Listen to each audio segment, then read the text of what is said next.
Sabrina, o que você tá fazendo? Tô assistindo a derrota dos concorrentes que não assistiu agora de certo.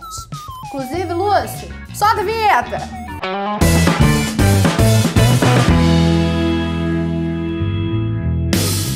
Oi, gente, tudo bem? Na aula de hoje, a gente vai fazer um vídeo um pouco diferente. A gente vai analisar aqui juntos uma redação inteira, que a gente já fez ela passo a passo nas aulas de estrutura, tá bem? Qual a intenção aqui?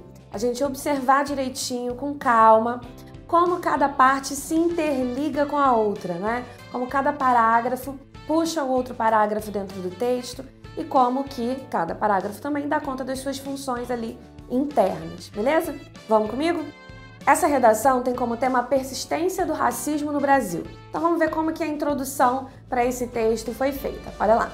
Na era colonial brasileira, os negros africanos foram escravizados e trazidos para a terra de Santa Cruz como mercadorias nos navios negreiros. Hoje, embora mais de 5 séculos tenham se passado, a população negra, mesmo que de forma diferente, ainda é subjugada pela cor de sua pele, o que revela quão profundas são as raízes do racismo em solo brasileiro. Nesse sentido, é preciso perceber que o racismo no Brasil tem origens históricas e é reforçado pela desigualdade social. O que a gente vai observar aqui de interessante nessa introdução? Primeiro, repara que ela está dividida em duas cores, reforçando aquilo que a gente aprendeu na aula de introdução. A introdução tem dois papéis. O primeiro, apresentado aí de verde, é falar qual é o tema. Então, nessa primeira parte, a gente tem a contextualização. E o segundo é apresentar a opinião, o ponto de vista. É na parte de vermelho que isso é feito aí nessa introdução, beleza? Outras características importantes desse texto.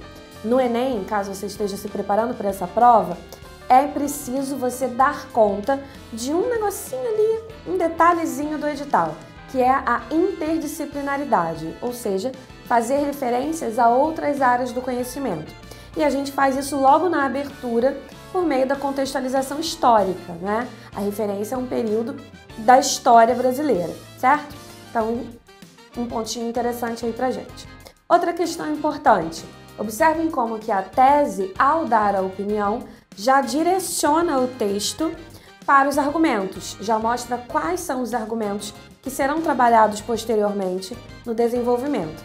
Eles estão marcados um pouquinho mais forte, olha lá. O primeiro argumento vai falar das origens históricas e o segundo da desigualdade social. Vamos ver como que isso vai ser executado? O primeiro parágrafo do desenvolvimento aí, então, vai trabalhar justamente esse primeiro argumento, origens históricas. Olha lá. Primeiramente, é preciso analisar o quanto o racismo está presente nas raízes culturais brasileiras. De fato, para justificar a escravidão dos negros no Brasil, no período colonial imperou a ideologia de que eles eram uma raça inferior e todos os seus direitos humanos lhes foram negados. Tal crença perdura ainda até os dias atuais, em que o racismo é visto em diversos atos da sociedade, desde as ofensas disfarçadas de piadas até a discriminação no mercado de trabalho, em que ainda é comum o negro ser preterido apenas pela cor de sua pele. Observem o seguinte. Mais uma vez, a divisão em duas partes. A primeira aí de vermelho é o argumento, é a ideia central desse parágrafo, né? Então a gente disse lá na tese que ele tinha origens históricas. Então estamos trabalhando aqui as raízes culturais brasileiras. Observem também o elemento de coesão, o primeiramente, marcando ali o lugar desse parágrafo dentro do texto dissertativo, ok? Em seguida, de verde, a gente tem a justificativa dessa opinião.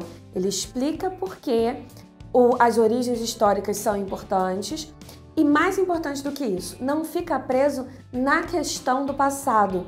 Traz isso para o presente, isso aqui é fundamental. É problemático quando a gente faz um argumento inteiro baseado na questão do passado, porque o tema de redação sempre é um tema de atualidade. Então, é importante trabalhar o passado como causa de um efeito que é visto no momento presente, ok? E ele faz isso na última frase do parágrafo, né?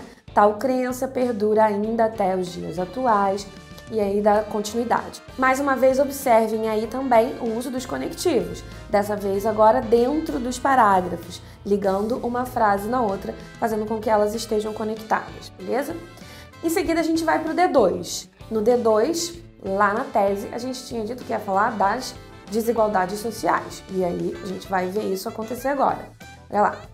Essa discriminação pode ser evidenciada ainda pela forte desigualdade social existente no Brasil, que está muito ligada à questão da cor. Segundo dados do IBGE, de cada 4 pessoas dos 10% mais pobres no país, 3 são negras. Os números também são alarmantes no que diz respeito ao mercado de trabalho. Hoje, mais de 60% dos desempregados no Brasil são negros. Dados como esses só provam o quanto o racismo é prejudicial ao desenvolvimento igualitário da nação. Observem aí mais uma vez o tópico frasal, a primeira frase ali em vermelho apresentando o argumento. Em seguida, a justificativa, a fundamentação desse argumento. Beleza? Observem aí também marcados em sublinhado todos os elementos que garantem a ligação entre os parágrafos, né? O essa discriminação, que retoma a ideia do parágrafo anterior, o ainda, que dá a ideia de continuidade, e os outros elementos que dão conta dessa ligação entre as frases dentro do parágrafo. Vamos agora então para a conclusão desse texto. Primeiro que a gente tem que observar, olha como a conclusão começa pela retomada da tese, certo? Isso é importante porque reforçar a opinião é também o papel da conclusão. É repetir tudo aquilo que já foi dito anteriormente, mas tudo aquilo que já foi dito anteriormente pode ser resumido na tese. Então basta que a gente apenas apresente a tese novamente, mas dessa vez usando outras palavras. Então a conclusão começa assim, começa retomando a tese. Em seguida, como esse texto é modelo Enem, a gente tem a proposta de intervenção para o problema que foi apresentado, beleza? Olha lá. Fica evidente, portanto, que o racismo histórico brasileiro é piorado pelas disparidades sociais aqui existentes. Para amenizar esses problemas, é preciso que o governo mantenha e aprimore as ações afirmativas, como as cotas raciais, a fim de que a diferença social entre negros e brancos seja diminuída. Como medidas mais eficazes, é preciso que as escolas coloquem em prática a Lei nº 10.639 de 2003, que determina o ensino da história e cultura africanas.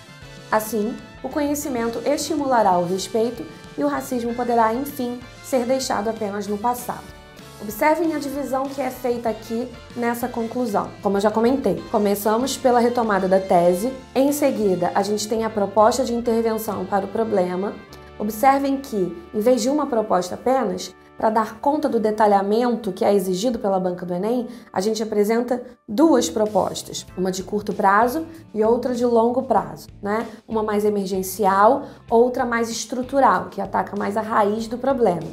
E em seguida, na terceira parte desse parágrafo, a gente tem um encerramento aí, uma cor mais alaranjada. A gente tem o desfecho efetivo dessa redação, que aponta para o futuro, que aponta qual é o resultado esperado após essas propostas de solução terem sido implementadas, não é? Eu costumo dizer que é o final feliz do texto, certo? Não adianta você só discutir problemas, se você, primeiro, não apontar soluções para eles, isso aqui é óbvio, se você não apontar nenhuma solução no Enem, você já perde 200 pontos logo de cara, mas também tiver um discurso pessimista. Às vezes você até aponta as soluções, mas tem um discurso pessimista. Isso não é interessante. É interessante que você tenha um discurso otimista realista, né? Que você acredite que vai melhorar, mesmo que você tenha o pé no chão, né? Não tão utópico assim. Então, esse finalzinho mostra esse desfecho pra gente, esse final esperado aí pra gente, beleza? Outras questões, a gente já falou sobre isso na introdução e no desenvolvimento. Mais uma vez, foquem aí, olha a imagem novamente dessa conclusão e foquem nas marcas de coesão, os elementos de ligação entre os parágrafos, certo? Então é isso, espero que vocês tenham gostado. Uma redação nota máxima é feita de vários detalhes, né, de vários pontos que precisam ser atendidos. Alguns deles a gente trabalhou aí hoje, né? A estrutura para dar conta da competência 2, a coesão para dar conta da competência 4, também a proposta de solução para dar conta da competência 5. Então, espero que esse vídeo tenha ajudado. Deixa seu like aí pra gente e a gente se vê na semana que vem.